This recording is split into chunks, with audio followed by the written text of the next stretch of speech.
బ్రహ్మార్పణం. ఇంత ఆనందాన్ని ఇచ్చే బ్రహ్మం దగ్గర దేనికోసం వెతకాలి, దేనికోసం అనుక్షణం లొంగిపోవాలి అని చెప్పుకుంటానే మనసుకి ఏదైతే ఆధారం అయిందో ఆ ఆత్మే ఆధారం అని గుర్తుపడితే ఆ మనసుతో చేసింది ఏది కూడా దానికి చెందదు అనేది అర్థమవుతుంది. దేనికి చెందదు? ఆత్మకి చెందదు.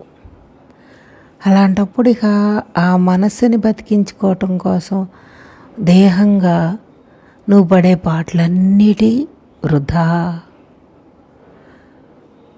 అమ్మ ఈ ఈ సబ్జెక్టుని తన రియల్గా అనుభవించి సారాన్ని అందిస్తా, అమ్మ ఏం లేదే, ఏం లేని జీవితంలో ఏం లేదు, హాయిగా ఉన్నాం, ఆనందంగా ఉన్నాం, ఆఖరి ఊపిరి దాకా అలాగే ఉంటాము అని చెబుతా ప్రతి మనిషి యొక్క జీవనాన్ని అడ్డుగోడగా తెచ్చుకున్నది నువ్వేనని.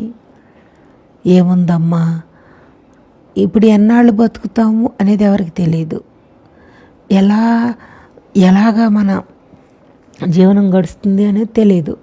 కానీ ఎలా గడిచినా బ్రహ్మంగానే. అయితే ఏంటి, దేనికోసం ఇష్టపడుతున్నాం?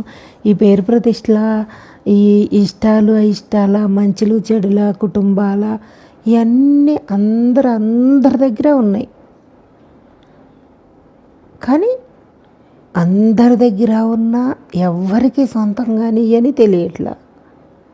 పాట పాడితే ఇష్టంగా వింటాం, ఒక పద్యం పాడితే ఇష్టంగా వింటాం, ఎక్కడైనా ఏ ప్రకృతి పరంగా ఏది ప్రకృతి సిద్ధంగా ఉన్నది ఏదైనా ఆనందపడుతూ ఉంటాం. ఎందుకయ్యా అంటే ఆనందమే నువ్వు కనుక. దుఃఖం ఎందుకు వస్తున్నది? ఈ ఆనందాన్ని దూరం చేసి అడ్డు పెట్టేదాన్ని తొలగించుకోలేక వస్తున్నది. అమ్మ అప్పటికి ఇప్పటికి ఇంకా ఎవరి కాళ్ళమే ప్రిపేర్ అవ్వచ్చు, ఎవరి కాళ్ళమే హాయిగా ఉండొచ్చు. మనసు ఒకటి ప్రేరేపిస్తుంది కాదని అట్లా. ఆ ప్రేరేపించింది ఎంత దాకా చేరుతుంది అని గుర్తుపడదాం. నన్ను నేనే చూసుకుంటా. నా అనుభవం తప్ప ఇంకో అనుభవం నేను చెప్పలేను కదా. నా అనుభవంలో నా మనసు అడిగినప్పుడు ఏదైనా చూడాలి, తినాలి, వెళ్ళాలి, ఎక్కడికైనా ఏదైనా చెయ్యాలి అన్నప్పుడల్లా సరే ఏది అడిగితే అది నేను చేస్తాను, కానీ నా లోపల తత్వాన్ని మట్టుకి నాకు అప్పచెప్పు అని అడుగుతాడు. నువ్వేది అడిగినా నేను ఇవ్వగలను ధైర్యంగా. ఇప్పుడు పడుకో అంటుంది, ఇప్పుడు తిను అంటుంది, ఇప్పుడు ఎళ్ళు అంటుంది, ఇప్పుడు ఏదో చెయ్యి అంటుంది. ఏదేదో లొంగదీసే లక్షణం దానికి ఉంది. మామూలుగా మనసు ఏంటంటే ఈ టైంకి నేను ఇది చెయ్యాలి అనుకుంటుంది. చెయ్యాలి అనుకున్న దాంట్లో ఇంకేదో వచ్చి దూరిపోతుంది. ఇప్పుడు వద్దులే, ఆయనకు చేయొచ్చులే, ఇప్పుడు టీవీ కాడ కూర్చోను, ఇంకోటను అంటుంది దాని లక్షణం. అన్నప్పుడు ఏమంటాడంటే చెయ్యాలి అనుకున్న దాంట్లో ఎంత పవర్ ఉందో నువ్వు గుర్తుపట్టట్లేదు. ఇప్పుడు లొంగ తీసుకున్న మనసు దగ్గర ఎంత వృధా ఉందో నువ్వు గుర్తుపట్టట్లేదు. సరే అయితే నువ్వు అడిగింది వృధా అయిపోయినా సరే నీకు ఇచ్చి ఆ ఉన్నతంగా ఉన్న ఆత్మ ఎరుకుందే, అక్కడ మట్టుకు నన్ను ఎట్టి పరిస్థితుల్లో లోన్ చేయకు అని చెప్పుకుంటాడు లోపల. ఎంత స్పష్టంగానో ఇచ్చేదంతా నీకు ఇచ్చేస్తున్నాను, నాశనం అయిపోయినా నాకేం పర్వాలా, నువ్వేటు నాశనం అయ్యేవాడివే, నేను మటుకు ఆనంద స్వరూపాన్నే అంట. ఆనంద స్వరూపం. నువ్వు నాశనం అయిపోతా ఉన్నప్పుడు కూడా నేను ఆనందాన్నే, నువ్వు బాగున్నప్పుడు ఆనందాన్నే, నువ్వు నాశనం అయిపోతా ఉన్నా ఆనందాన్నే. మనిషి మనసు నాశనం అవుతుంది, ఆత్మ నాశనం అవదు. అలాంటప్పుడు ఈ మనిషి ఈ మనసు బయట వాళ్ళు ఎవరో బాగున్నారు, బాగోలేదు, నేను బాగున్నాను, బాగోలేదు అని చెప్తా ఉన్నప్పుడల్లా నువ్వు బాగున్నా నీకే చెందుతున్నది, బాగోపోయినా నీకే చెందుతున్నది. అయ్యున్నది మట్టుకు నేను అంట. ప్రతి విషయంలో ఇప్పుడు పద్మ మా చెల్లిగా ఉన్న పద్మ పాత్రని ఇద్దరం ఎంతలాగా అన్ని భావాలు పంచుకుంటా ప్రయాణించేటప్పుడు అక్క ఇలా చేసుకుందాం, మన తర్వాత మనం ఇంకా ముందలయ్యే బాధ్యతలకి మనకు భగవంతుడు ఇచ్చిన దాంట్లో లేవు కదా, ఇలా చేసుకుందాం అని చెప్తూ ఉండేది. అది ఏది చెప్పినా స్పందించేవాడు కాదు. సరే జరగాల్సి వచ్చినప్పుడు జరుగుతుంది అనుకునేవాడు. కానీ ఇప్పుడు అది లేదు అన్నప్పుడు, అది లేదు అన్న జీవితం ఎలా రియాలిటీనో, నేను కూడా లేను అనే జీవితంని చూసుకుంటూ ఉంటాడు వీడు. లేకపోతే ఇక్కడ ఏమీ లేనట్టే, ఉంటే కూడా ఏమీ లేనట్టే అంతా చూసుకుంటా ప్రయాణిస్తాడు. ఆ ఉన్నా లేనట్టే అన్నప్పుడు ఏం చేయాలి, ఏం చేయకూడదు, ఇంకా అడుగుకి ఆ రెండు రియాక్షన్లు ఉండట్లేదు అస్సలు. ఏం చెయ్యాలా, నీ విధిలో ఏముంటే జరుగుతుంది, ఇప్పుడు ఏమనిపిస్తుంది చేస్తున్నావు, అనిపించింది చేయటానికి లేనివాడిని చూస్తున్నావు, అనిపించింది చేసుకునేదాన్ని నువ్వు చూస్తున్నావు. అమ్మ అంత సపోర్ట్గా ప్రతి క్షణాన్ని, ఎంతటి బలం అంటే అమ్మ మనకు అందిస్తూ ఉన్నది. అయ్యే ఉన్నావుగా అమ్మా, నువ్వు అయ్యే ఉన్నావుగా. సరే, ఎప్పుడన్నా ఏ విషయంలోనైనా సరే ఒక సమస్యగా ఎత్తినప్పుడు మనసుని, సమస్య అందరికీ ఉన్నదే, అసమానం ఏముండదు కదా, గుర్తున్నప్పుడే కదా ఉండేది ఆ సమస్య. మర్చిపోయినప్పుడు ఏమైపోయింది? నేను మత్తు వెళ్ళేసుకున్నాను, నా నొప్పి పోలా, మత్తు వల్ల నొప్పి నాకు అని తెలియట్లా. అట్లానే మనము అంటే ఆత్మస్వరూపం అనుకోగానే ఇవన్నీ మర్చిపోతాం, ఇవన్నీ దూరం అయిపోతాయి. అట్లా మనం ఎట్లయితే నొప్పి ఓర్చుకోలేక మత్తు బిళ్ళేసుకున్నామో, మనం కూడా ఈ జీవన పరిస్థితుల్లో ఎన్ని ఎదురైనా నేను ఆత్మని అనేసుకుందాం.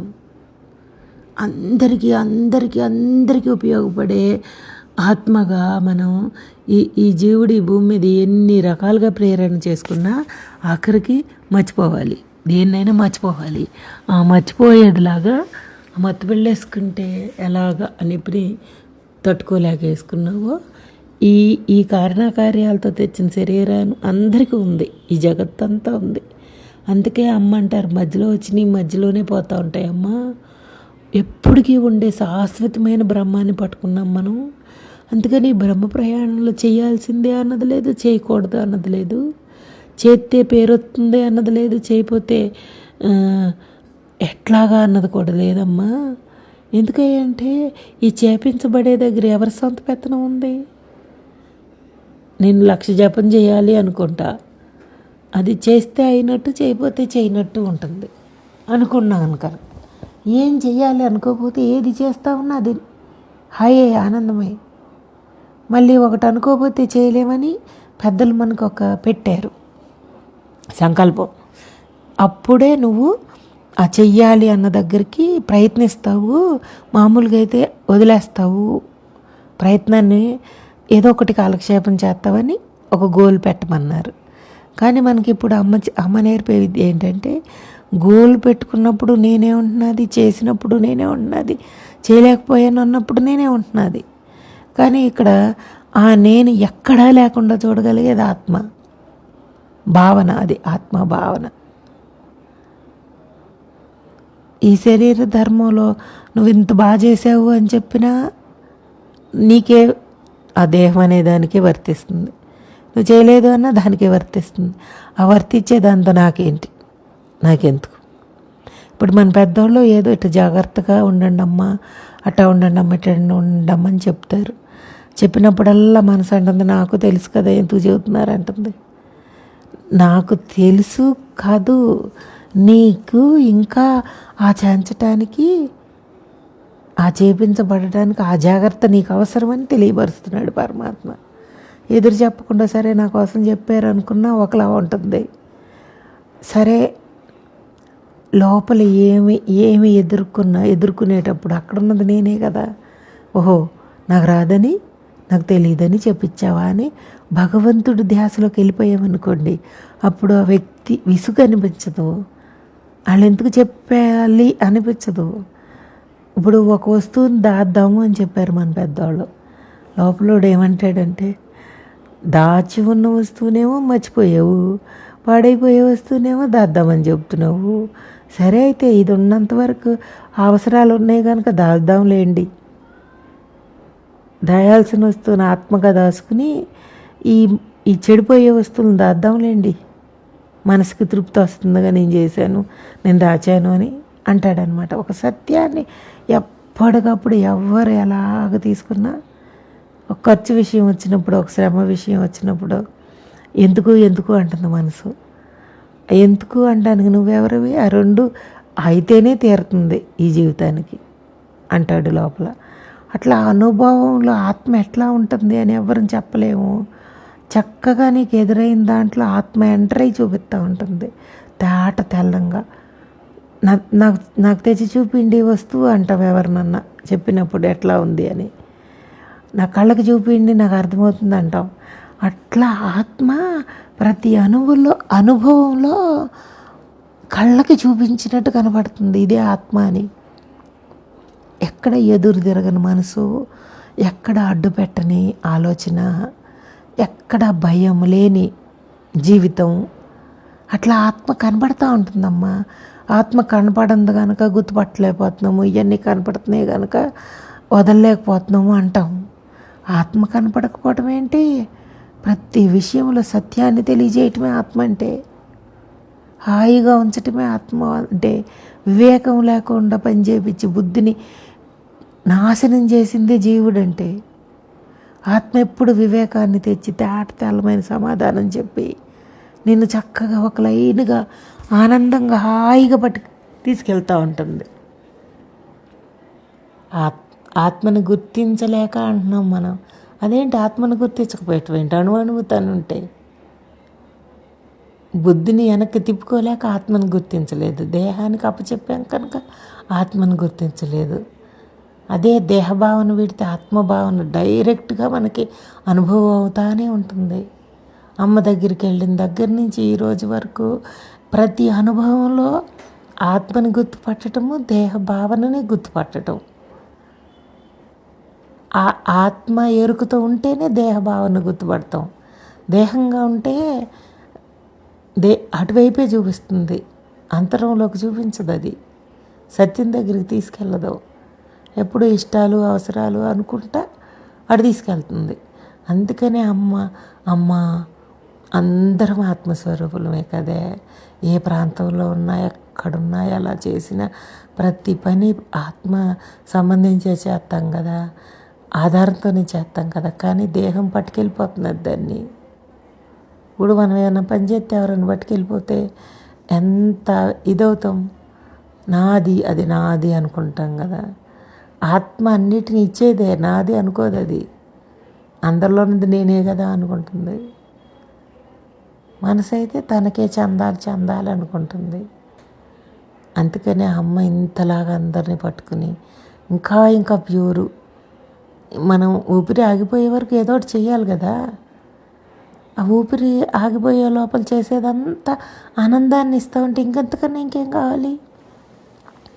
రోజు గడిచిపోతున్నది, జీవితం వెళ్ళిపోతున్నది, ఆయుష్ తీరిపోతున్నది, మనంగా మిగిలిపోతున్నాము.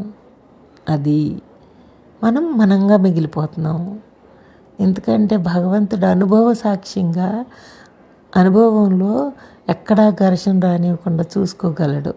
ఒకవేళ వచ్చినా అది ఖాళీ అవ్వాలి కాబట్టి వచ్చింది అనుకుందాం, తప్పేం లేదు. ఘర్షణ రాదు అన్నంత చెప్పిన యోగులమేం కాదు. వచ్చినా మలచేసుకుంటుంది, అదంతటికి అదే దారి క్లియర్ చేసేసుకుంటుంది. అందుకనే నువ్వు బ్రహ్మానివి అని చెప్పారు, నువ్వు ఆత్మవి అని చెప్పారు. ఈ విధానాలన్నిటినీ పాటించుకుంటా అదవటానికే. అందుకని ఒకవేళ పాటించలేకపోయినా నేను బ్రహ్మాన్ని అనుకుందాం. అది ఎవరిదో తెచ్చి మనం అనుకోవట్లే, మందే అది. ఎవరన్నా వస్తువు నాదనుకుంటే బాధ, కానీ నాది అనుకుంటే తప్పే ఉంది. మారిపోయే ఆటనేమో నాది అనుకున్నాము, మారని ఆత్మనేమో నాది అనుకోలేకపోయాము. నాది అనుకోవటం ఏంటి? నేను అయ్యే ఉన్నది ఇక్కడికి వచ్చేసరికి.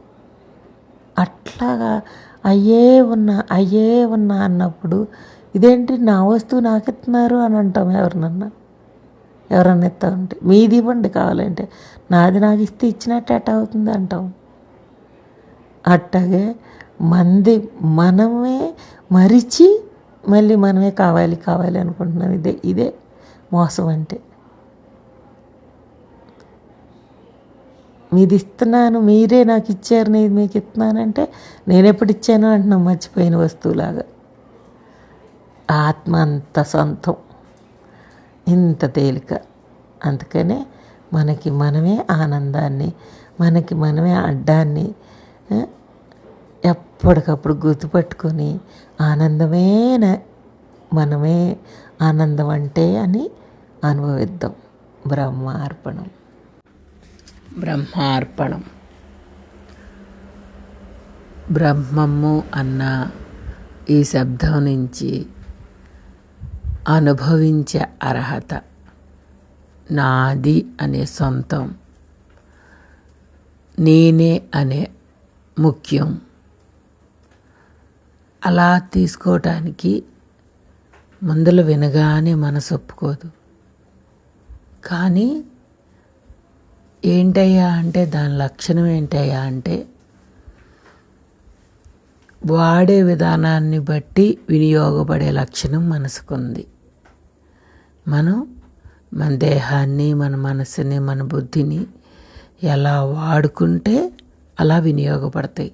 అవి పనిముట్లు, వాడే విధానాన్ని బట్టి అవసరం తీరుస్తాయి అవి.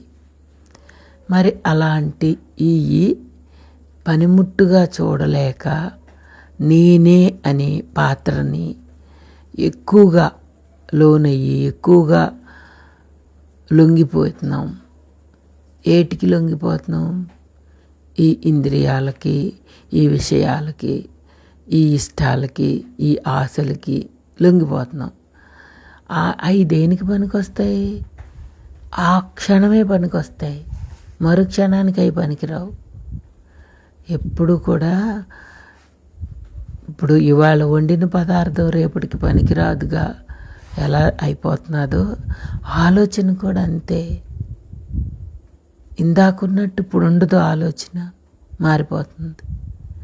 మారని ఆత్మగా మనం ఉన్నాం కాబట్టి ఈ మార్పు చెందే వాటితోటి వాడుకుందాం, అవసరం తీర్చుకుందాం. ఎందుకంటే అవి దానికే వినియోగపడాలి, అంతకన్నా వాటికి పెద్ద ఉపయోగం ఏమి లేదు.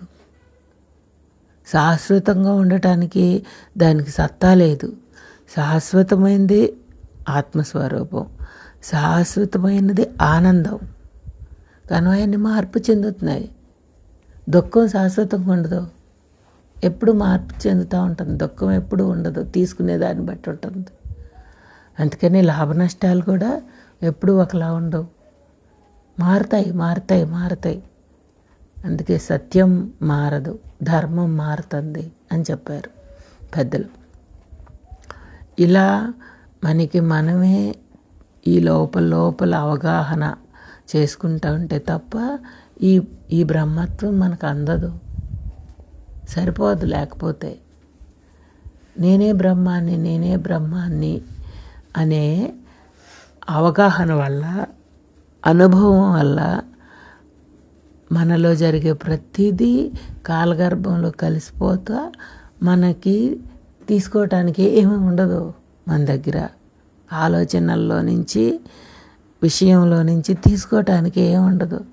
అందుకనే ఎవరైనా ఫోన్ మాట్లాడితే దేని గురించి మాట్లాడతాం మనం? ఒక టాపిక్ పెంచాలంటే ఏదైనా కారణం కావాలి. అందుకే అమ్మ నేను ఫోను మాట్లాడలేను, అవి బాగున్నారా అంటుంది తప్ప నా దగ్గర ఇంకేమీ ఉండదు అంటే అక్కడ ఆడు ఎత్తుక్కోవట్లేదు, వాటితోటి సాంగత్యం చేయట్లేదు, వాటితోటి విషయంతో ఉండట్లేదు. అందుకని మాట్లాడుకోవటానికి ఏమి లేవు. కానీ పరమాత్మ దృష్టిలో అనుభవంగా అందించుకునేటప్పుడు, అనుభవమే అవసరంగా ఉన్నప్పుడు ఎన్ని గంటలు, ఎన్ని రోజులు, ఎన్ని సంవత్సరాలు, జీవితం మొత్తం చెప్పగలడు. ఎందుకు? విషయాన్ని విశేషంగా మార్చగలిగే శక్తి బ్రహ్మానికి ఉంది. విషయ వాసనలు అన్నారు. ఆ విషయాన్ని ఏ రకంగా చూస్తే అవి వాసనలుగా తయారైనవి. ఆ విషయం నుండే విశేషంగా మలుచుకోవచ్చు. అదే బ్రహ్మం అంటే. ప్రత్యేకంగా జీవనం ఏమీ మారిపోవట్లా, ప్రత్యేకంగా జీవితం ఏమీ మార్చుకోలేము. కానీ వాటిని ఈ విలువైన ఆత్మస్వరూప భావనని అండగా చేసుకుంటే అయ్యే వాటంతటికి అవి మారిపోతాయి.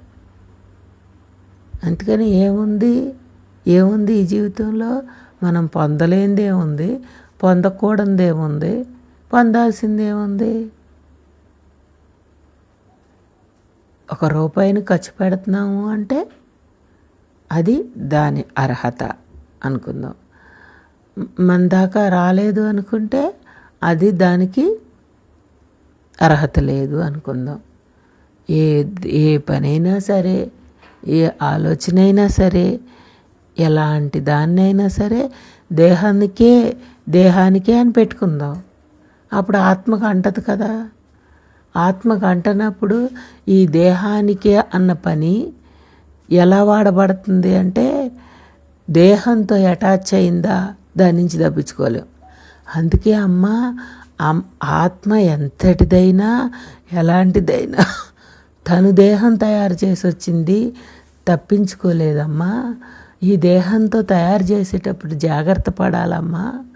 ఎందుకు జాగ్రత్త పడాలంటే, దేహం నిజం చేసుకుంటే ఒకలాగా అతుక్కుంటుంది, నిజం కాదు అంటే ఒకలా తీసుకుంటుంది. చేతలు మారవు కానీ ఆలోచన విధానం మారిపోతుంది, అభిప్రాయాలు మారిపోతాయి. అందుకని దేనికి లొంగుతున్నాను అక్కడే గుర్తుపట్టమంటున్నారు. ఒక వ్యక్తి దగ్గర నేను పోషించే పాత్ర ఎంతవరకు మంచి అనిపించుకోవాలనా, లేకపోతే ముఖ్యం అనిపించుకోవాలనా, ఏమనిపించుకోవాలని? నీ ఆలోచన తీరు ఒక పాత్ర నుంచి ఏం ఆశిస్తున్నావు అక్కడే గుర్తుపడతా ఉంటే తప్ప మనం విడుదల పొందలేం. ఒకే మాట చెప్పుకుంటే కాదు, అనుభవ రూపంలోనే మనకి సరిపోవాలి అని ఎక్కడ కారణకార్యాలు కదపనివాడిగా తయారైపోవాలి అంటే మన దాకా వచ్చిన కారణం మనం తయారు చేసిందే కదా. అలాంటప్పుడు అక్కడి నుంచి అప్పుడు యుక్తిగా విడుదల పొందటమే ఎక్కడికక్కడ. లేకపోతే చాలదమ్మా. ఇప్పుడు ఒక పనిని విశేషం చేసింది మన మనసే, అమ్మో అని చూసింది మన మనసే ఒక పనిని. ఒక బ్రహ్మం దగ్గరికి వెళ్ళిన తర్వాత బ్రహ్మంగా మనం అనుభవం చెందాలి అన్నప్పుడు మనసు దేన్ని విశేషమో చేయదు,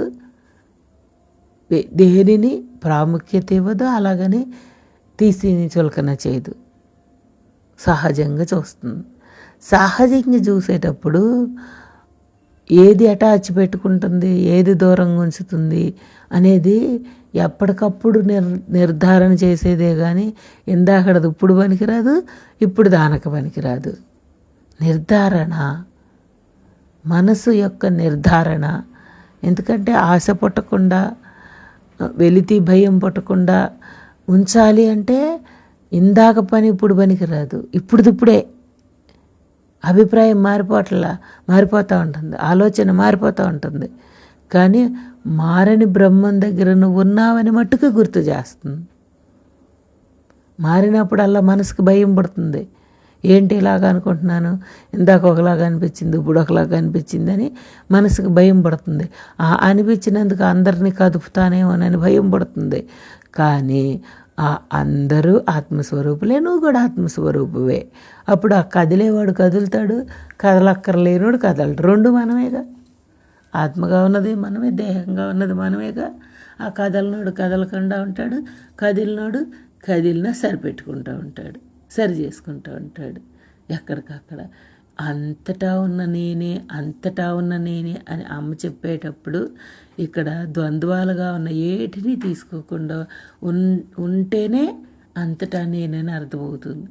ద్వంద్వాలలో తీసుకుంటా ఉన్నంతసేపు మనకి అంతటా నేనుకి మన లోపల అనుభవించలేం, పైకి చెబుతామేమో కానీ మన లోతుల్లో అనుభవించాలి అంటే ఎక్కడికక్కడ ఏది గుర్తు, మదేమో గుర్తు తేటం దాని లక్షణం, మంచి చెడుల కలయికతో ఉంది కాబట్టి.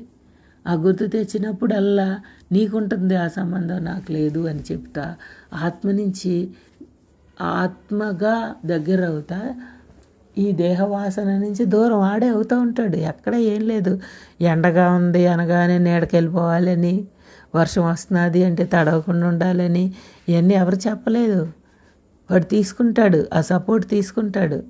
అట్లానే మనం ఈ జీవుడి దగ్గరికి ఏదొచ్చినా ఎలాంటిది ఎదురైనా ఎక్కడికక్కడ ఆడు తప్పించుకుంటూ ఉండగలడు. ఎందుకు? అది బ్రహ్మం కాబట్టి, అది బ్రహ్మంలోనిదే కాబట్టి. మనం తీసుకోవటానికి లోపల సరి అయిపోతూ ఉంటే ఏముంటాయి తీసుకోవటానికి? వినియోగపడిపోతూ ఉంటే మనసుకి ఆశ పుడితే ఇది చెయ్యాలి అది చెయ్యాలి అది చెయ్యాలి అన్నప్పుడు ప్రేరణ కలుగుతుందేమో, కానీ చాంచబడే వంతు నాకుంది, ఏదైనా చాంచబడేది నాకుంది, ఇంక ఎవరిది వాళ్ళకుంది అని తెలుసుకుంటూ ఉంటే ఎక్కడిదక్కడ విడుదల పొందిపోతూ ఉంటాం. నాది అన్న పదం దేహం నుంచి వస్తే దానికి పని పెరుగుతూ ఉంటుంది. నాది నేను అన్నది ఆత్మ నుంచి వస్తే ఖాళీ అవుతూ ఉంటుంది. ఇక రెండే సాక్ష్యం. మరి ఆ దేహం నుంచి వచ్చిందా ఆత్మ నుంచి వచ్చిందని గుర్తుపట్టేది కూడా నువ్వే, ఇంకెవరో లేరు, పక్కన వాళ్ళు ఎవరు లేరు. పరమాత్మగా ఉండాలి అని ఉద్దేశం ఉంది, చేతల్లోనేమో రుణాలు ఉన్నాయి, బాధ్యతలు బంధాలు అన్న దాంతో ఉన్న రుణాలు ఉండొచ్చు. ఎందుకంటే మరణం దాకా ఏ ఉండాలో అవి ఉంటాయి, ఇవాళ కొత్తగా మారిపోవు. అమ్మ ఎప్పుడు మనని ఎలాంటి వాళ్ళము అని ఎదురు చూడాల, ఎలా చేస్తాము అని పట్టించుకోవాలా, ఏది దేన్ని కూడా. కానీ ప్రతి నిమిషం పట్టించుకున్నారు. ఎట్టాగయ్యా అంటే మనలోనే ఉండి విచక్షణ జ్ఞానంతో ఎంతవరకు దేంతో సాంగత్యం చేయాలి, ఎంతవరకు దేంతో ప్రయాణించాలి, ఎక్కడ పక్కన పెట్టాలి, ధీరత్వం. ఎదుటోడు మాటకి లొంగిపోయేవాడు కాదు బ్రహ్మం అంటే, ఎదుటోడితో కలవని వాడు బ్రహ్మం. వింటాడు, చూస్తాడు, చేస్తాడు, కానీ కలవడు. ఏం చేస్తాడు, ఏం చేయగలడు, ఆడికి ఎంత అర్హత ఉంటే అంతే చేయగలడు. ఇప్పుడు ఇది ఒక కథ అయితే మనం చెప్పుకుంటానికి రక్తిగా వింటాం. ఎందుకంటే ఈ పాత్ర తర్వాత ఆ పాత్ర, ఆ పాత్ర తర్వాత ఇంకోటి. అందుకనే ఎక్కడ తీసుకునేటట్టు అక్కడ. రాత్రి ఒకటి చూస్తే శనిదేవ మహిమ అని వచ్చింది. దాంట్లో చూస్తే మామూలుగా గ్రహమండలంలో ఈ నవగ్రహాలకి ఏ స్థానాలు, ఏ సింహాసనాలు అని నిర్ణయిస్తాడు. సూర్యదేవుడు భార్య ఛాయాదేవి అందరికీ ఒక్కొక్క ఆహ్వానం పిలిచి ఒక్కొక్క సింహాసనాన్ని ఇస్తుంది ఆమె. ఒక్కొక్కరికి బంగారము, వెండి, అన్ని రకాల వజ్ర వైడూర్యాలతో ప్రతి గ్రహానికి, బుధ గ్రహం, రాహు, అన్ని గ్రహాలకి ఇక్కడ సింహాసనం ఇస్తాడు. ఆఖరికి శనికి ఎట్లాగైనా అవమానం చేయాలని అన్ని లోహాలు అయిపోయినాయి, ఇక ఇనుముతోటే సింహాసనం చేసిస్తారు. అంటే అక్కడ ఇనుము చీపు, అన్ని వజ్ర వైడూర్యాలు, రత్నాలు, వెండిలు అన్నిటితోటి అయితే అవి లాభం అని ఇనుముని తయారు చేసి ఇస్తారు. అది కించపరిచినట్టు అవుతుంది అనుకుని ఇస్తారా అక్కడ అని. కానీ ఆయన శనిదేవుడు ఎలా తీసుకుంటాడంటే, అసలు మనిషిలో ముఖ్యంగా లోహాలతో తయారు చేసిన ఈ దేహానికంట ఐరన్ లేకపోతే ఏ యొక్క ఇవి లోపలికి తీసుకోబడవంట. ఆహారం కానీ ఏది కూడా. బాడీలో ఐరన్ తగ్గితే ఇంకా బాడీ పనిచేయటం కుదరదంట. అట్లా పెట్టాడంట పరమాత్మ దేహానికి చాలా ముఖ్యమైన విధానంగా. అందుకే ఐరన్ లోపం ఉంది, ఈ విటమిన్లన్నీ లోపం వచ్చినాయి అని చెప్తారు డాక్టర్లు. మనకు అంత తెలియదు. ఆ ఇనుముకి అంత ప్రాధాన్యత ఉందంట దేహంగా. మళ్ళీ మానవుడు బతకటానికి ఇనుప వస్తువు ఆధారంతో ఇప్పుడు ఈ గృహాలు అన్నీ నిర్మించడానికి కానీ ప్రతిదీ, మనం ప్రయాణించే రథాలు ప్రతిదీ ఇనుముతో తయారు చేసి మన అవసరాలు తీరుస్తాడంట. ఈ రథచక్రాలన్నీ ఇనుముతో తయారు చేసినవి. మనిషి బతకటానికి ఇంత ఆధారమైన ఇనుము నేను చీప్ అనుకోవటం లేదు, నాది ప్రాముఖ్యతే అయ్యింది అంటే అప్పుడు నీకు నువ్వు సమర్థించుకోకు. బంగారము వజ్రాల కన్నా ఇనుము ఎట్లా గొప్పదవుతుంది అని అంటారు. అక్కడ ఎట్లాగైనా అవమానం జరపాలని. ఎట్లా గొప్పదయ్యేదేంటి? ముఖ్యంగా అవసరమైన లోహం వల్ల జీవనం వినియోగపడుతుంది. ఇప్పుడు బంగారాలు, వెండిలు, వజ్రాలు అవన్నీ డైరెక్ట్గా ఉపయోగపడవు, అవి రూపాంతరం చెంది ఉపయోగపడాలి. బంగారాన్ని ఏమీ ఆకలి తెచ్చుకోలేం కదా, బంగారంతో శరీరం లోపలేమి ప్రాసెస్ కుదరదు కదా. వాటిని వినియోగించుకోవటానికి మలసబడితే ఉపయోగపడతాయి. అక్కడ నారద మహాముని అడుగుతారు, అందరికీ మరి అంతంత విలువైన ఇచ్చి ఈయనకి ఎందుకు ఇట్లా విలువ తక్కువగా ఇచ్చారంటే ఆయన చెప్తాడు, ఆంజనేయ స్వామి చెప్తాడు, ఒక సత్యం చెప్పనా లోకంలో అని. ఏంటి ఆ లోకంలో చెప్పే సత్యం? వాడుకునే విధానాన్ని బట్టి విలువ పెరుగుతుంది. దేనినైనా బంగారం తీసుకొచ్చి ఒక దాంట్లో పెట్టి తాళం వేసాము అంటే అది దేనికి ఉపయోగపడదు. అదే తనకి తనతో పాటు ఉన్న పరోపకార విధానంతో కనుక అది వాడబడితే అది ఎన్నో అవసరాలు తీర్చగలిగిన లోహం అవుతుంది. అదే దాచిపెడితే దేనికి పనికిరాని ఇదవుతుంది. అట్లాగే మన బుద్ధిని ఆత్మకు వినియోగపెడితే మన సొత్తు అవుతున్నది. అదే విషయానికి వినియోగపడితే అది మళ్ళీ రుణాలకి, మళ్ళీ బంధలానికి, మళ్ళీ జన్మకి కారణమవుతున్నది. అంటే అక్కడ కథ అని కాదు, ఉద్దేశం ఏంటంటే వాడబడే విధానాన్ని బట్టి ఒక వస్తువు యొక్క నిర్ధారణ జరుగుతున్నది. మనం ఇప్పుడు దేహము మన భావన ఆత్మగా ఉన్న మనం వాడబడితే ఏ విధంగా వాడబడితే అది నిర్ధారణ అవుతుంది, అలా వినియోగపడుతుంది. అమ్మ మనకి అన్ని విధాల మన ఆలోచన తీరుని, మన గ్రహింపుని లోపలున్న ఆత్మభావనకి చేర్చితే అవి వాడే విధానం ఎట్లా ఉంటుందో గుర్తుపట్టమంటున్నారు. ఇక జీవితంలో మనం చేయాల్సింది ఏమీ లేదు, మీద పెట్టుకుని మన బుద్ధిని ఎలా వాడుకుంటున్నామో, మన ఆలోచన తీరుని ఎలా తీసుకుంటున్నామో గమనించటం ఒక్కటే ఉంది. ఆయుష్ చిల్లుకుండలాగా తరిగిపోతున్నది. మన గ్రహింపు ఎప్పుడో చేస్తానంటే కుదరదు, ఎప్పటికప్పుడు చేస్తే తప్ప మనకి దాంతో అవసరం తీరదు. అందుకే మనం ఇంకా బ్రహ్మంగా ఉన్న ఈ పదార్థాన్ని వినియోగించుకుందాం. ఇక ఆఖరి ఊపిరి దాకా మనం చేయాల్సిన పని అదే. ఇంకోటి ప్రేరేపించుకున్నాము అంటే మనసు తీసుకెళ్ళి అక్కడ కూర్చోబెట్టి ఇట్టా చేయాలి అట్టా చేయాలని ఏదో సంకల్పిస్తూ ఉంటుంది. ఆల్రెడీ ప్రేరేపించుకున్న వల్లే ఈ జీవితం వచ్చింది. ఇంక నుంచి ఏటితోనూ ప్రేరేపించుకోవద్దు. అదంతా దీని ఆనవాళ్ళతో వస్తుంది, దీని రుణాలతో వస్తుంది.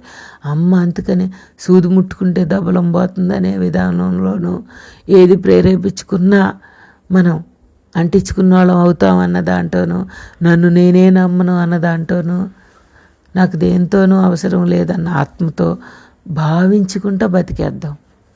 ఆఖరి గడికి దాకా భావించుకుంటా బతుకుదాం. మనం ఏది భావించుకుంటే అది అయిపోతున్నాం, ఎట్టా తీసుకుంటే మనం అది అట్లా అయిపోతున్నాం. బ్రహ్మంగా మనని మనమే, బ్రహ్మంలో మనకి మనమే ఆనందంగా హాయిగా అనుభవిద్దాం. బ్రహ్మార్పణం.